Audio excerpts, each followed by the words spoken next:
aktivis nasionalis bertemu bersama-sama pada hari ini, terus nanti 2014 masih ada pemilu, berarti khayalan pertemuan ini.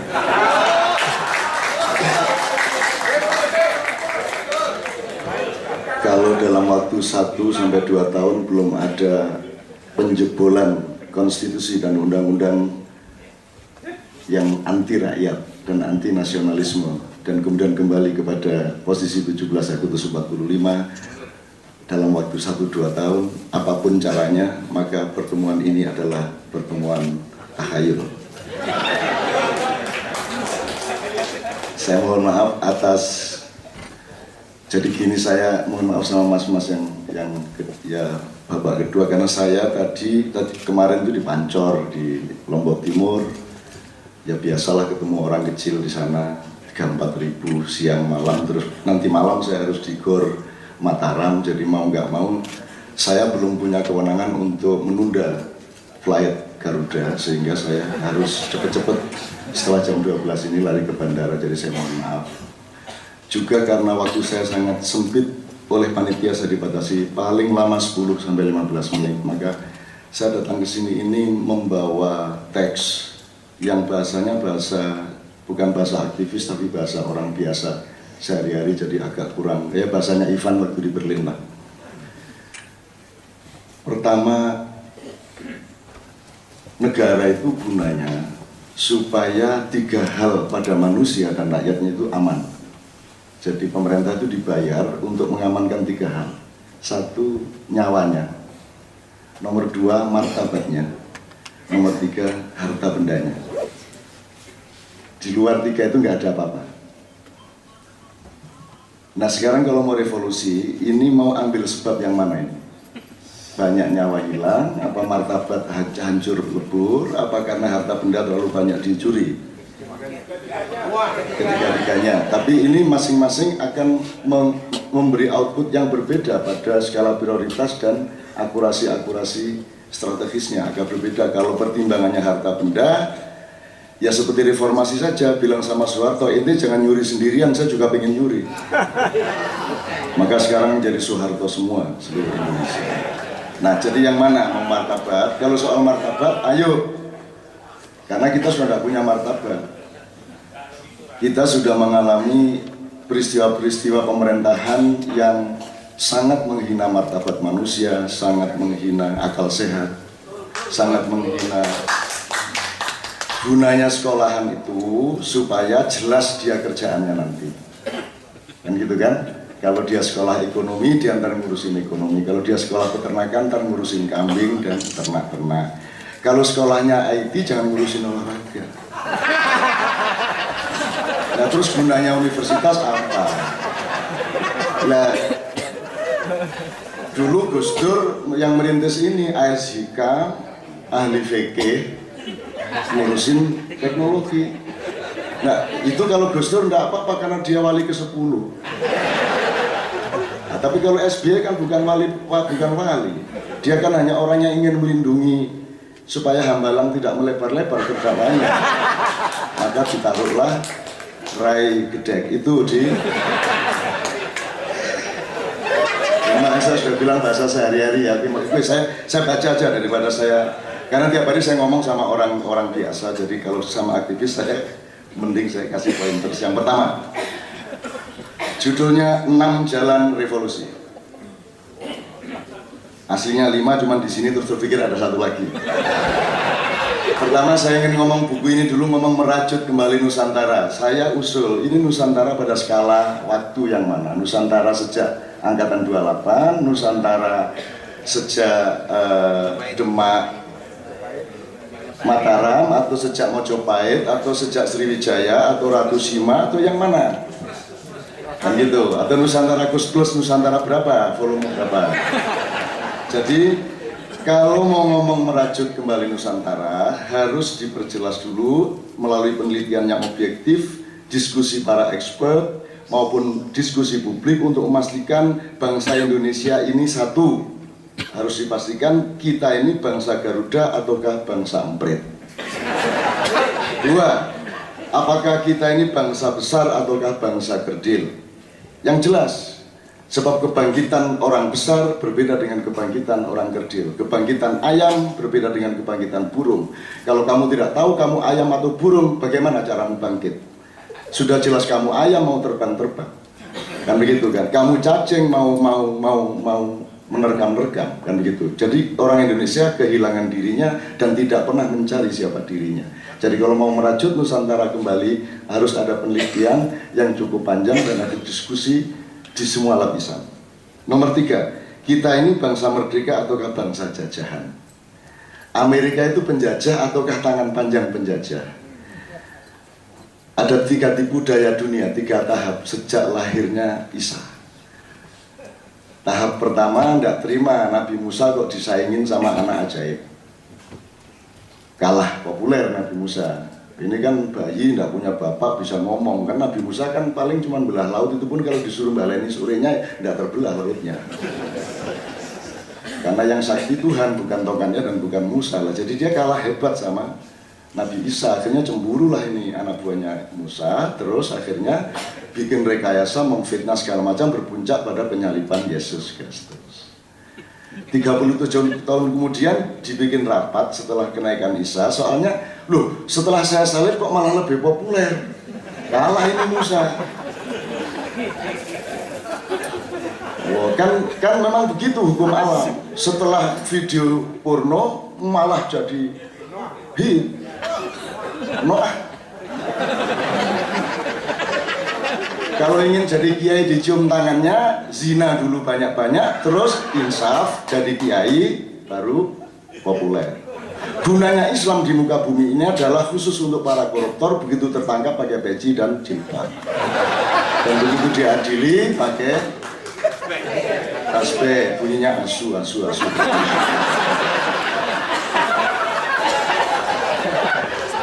Guyon ini dadang kafir liberal ini gimana? Oke, saya akan setia pada ini. Bangsa merdeka atau bangsa jajahan. Nomor 4, kita ini bangsa setua apa? Kita ini lebih muda dari orang Yahudi, apa kakeknya orang Yahudi? Kalau Yahudi suka menipu, apa tidak benar bahwa kita lebih pandai menipu? Sepandai-pandai Yahudi menipu, masih lebih pandai kita, karena mereka hanya cucu kita. Karena kita lebih tua dari Nabi Ibrahim. Kita adalah anaknya Nabi Nuh ketika istrinya dirasuki iblis, hamil jadi kita.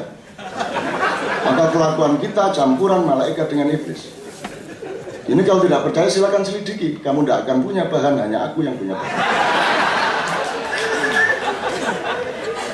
Nah jadi Nusantara yang mana, Bu? Oke, saya maksudnya yang penting kan orang kompak ya, tapi kan boleh dong orang dikasih gede hatinya. Kamu itu dulu turunan ini. Apa ini hubungannya sama Atlantis, Sundaland, ya toh?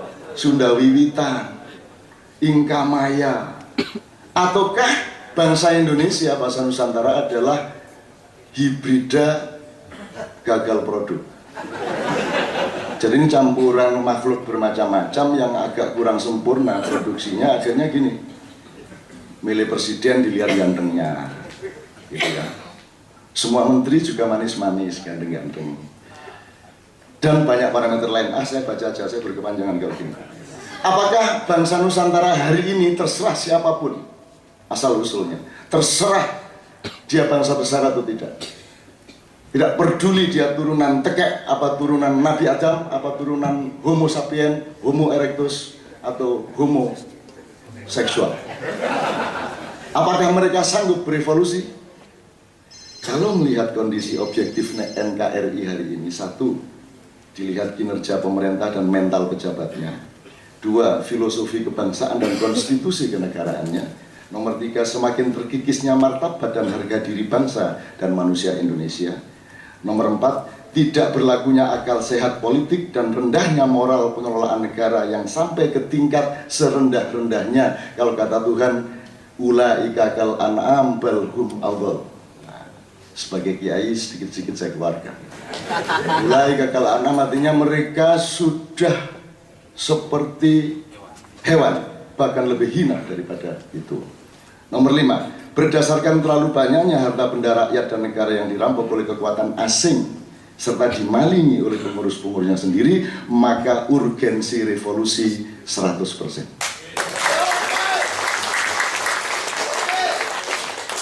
Ojo oke sih. Tapi kalau melihat kualitas kelas menengah hari ini, terserah parameternya Pak Ivan nanti yang bisa merumuskan. Kalau melihat tingkat kerapuan otaknya masyarakat, kerapuan rasionalitas masyarakat, melihat subhat ideologi, subhat itu apa? Dan subhat itu ambigu. Subhat ideologi dan nasionalisme aktivis di berbagai level dan segmen. Nomor 4, mustahilnya lahir kepemimpinan nasional seperti disebut tadi melalui pintu sistem dan undang-undang perpolitikan yang ada sekarang, maka kan terjadinya revolusi di bawah 10%. Tapi kalau melihat potensi watak revolusioner radikal anarkisnya manusia dan bangsa Indonesia, maka sesungguhnya sangat tinggi kemungkinan untuk revolusi dalam waktu dekat. Karena manusia Indonesia adalah manusia yang paling radikal, paling revolusioner di muka bumi. Berani naik kereta api 200 orang tanpa pegangan, berani kawin tanpa pekerjaan, berani beranak lagi meskipun kredit motor belum beres. Puncaknya adalah SBY bisa jadi presiden. Itu keajaiban luar biasa menurut akal sehat.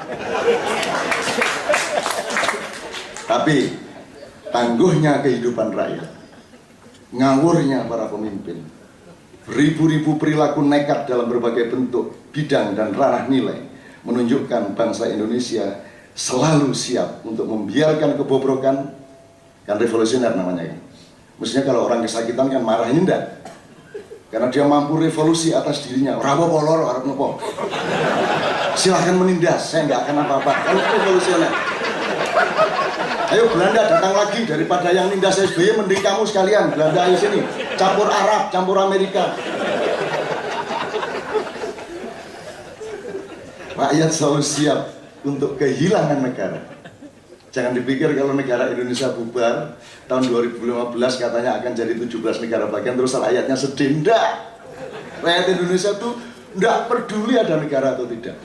Wong kerjanya negara cuma ngerepotin hidup mereka. Begitu bubar negara, syukuran istighosah sama siapa. Rakyat kok. Tuhan kaget loh, kok gitu?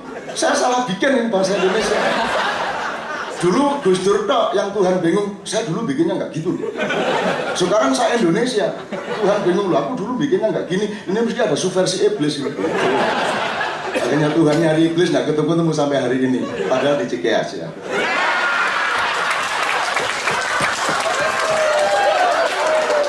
Bahkan rakyat siap dan tenang-tenang saja untuk menjadi bangsa dan negara setan, serta tidak kagum seandainya Indonesia ini menjadi negara malaikat.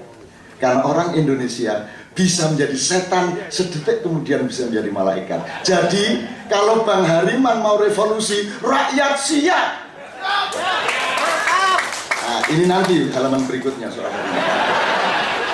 Jadi terserah mau revolusi karena alasan harta benda dicuri habis-habisan, ataukah alasan makin sirnanya martabat dan harga diri bangsa serta manusia Indonesia sampai terpuruk kerendahan dan kehinaan yang amat memalukan di mata dunia, atau karena perjuangan moral. Tapi ada 6 kemungkinan jalan revolusi. 1. Orang Madura, Mahfud MD, menunjukkan kemaduraannya. MPR sudah tidak berdaya, Mahkamah Konstitusi bisa dia bikin melakukan segala yang diperlukan oleh Hariman. Mahkamah Konstitusi menganulir sekian undang-undang dan konstitusi yang anti rakyat. Diumumkan ini tidak sah, harus ganti. Kalau tidak cocok, carok. Mahfud MD bisa bikin surat menganulir pemerintah bahwa Presiden SBY tidak sah, KPU masih syubhat, jadi tidak sah. Kalau ada revolusi dari Mahkamah Konstitusi dan kalau Mahfud berani, baru nanti saya angkat jadi presiden. Dan kalau Mahfud tidak berani, ini jangan dipuji dulu. Buktikan Madura, Mahfud.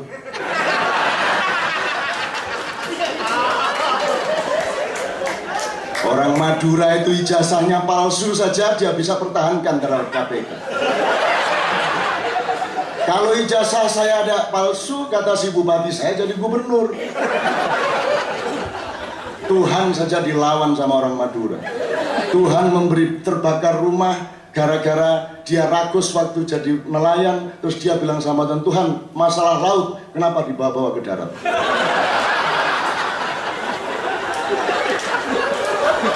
Enggak jadi revolusi, ketawa dulu ini ya. 2. Presiden SBY, siapa tahu ya, melakukan tindakan revolusioner atas dirinya dan negaranya. Mengacu pada Hayam Wuruk yang membatasi dirinya berposisi sebagai kepala kerajaan atau kepala negara dan menyerahkan kepemimpinan pemerintahannya kepada Perdana Menteri yang namanya Gajah Mada. Terserah prosedur konstitusinya. Tapi SBY, saya tak jadi lambang negara saja. Saya minta, saya akan bikin Dewan Negara. Semua orang-orang tua yang terpercaya bersama saya. Terus nanti saya angkat Perdana Menteri, pokoknya entah apa namanya yang ngurusin. Ini kalau SBY berani. Kalau enggak apa-apa. Wong ini juga iseng-iseng. Nomor 3. Ini juga mungkin Anda tidak sangka, tapi saya optimis. Sesungguhnya alam pikiran rakyat, apa saja yang ada mengalir di saraf otaknya dan di kandungan hatinya, itu adalah produk dari media massa.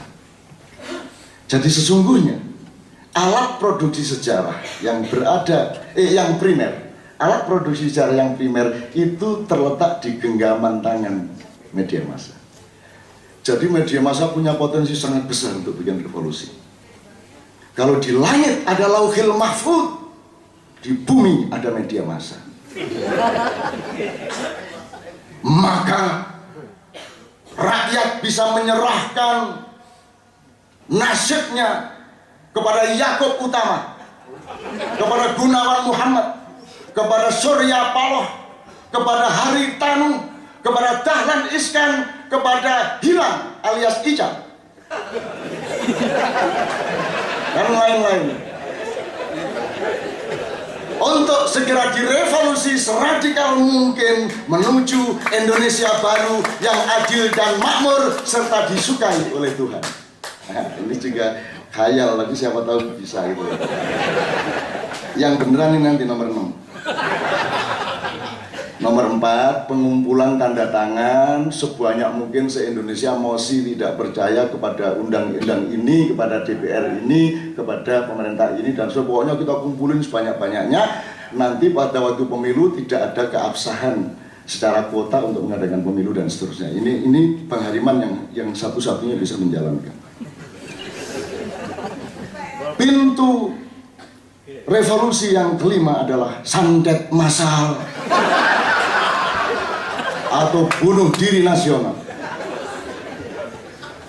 Tetapi yang paling aku andalkan hari ini sehingga aku jauh-jauh terbang dari Pancor Mataram ke Cengkareng, alternatif yang paling nyata adalah Hariman Siregar is back to the street of revolution. Biarin pokoknya Hariman kembali ke jalan dan tidak akan beranjak dari jalan yang dia injak itu sebelum tercapai revolusi. Assalamualaikum warahmatullahi wabarakatuh.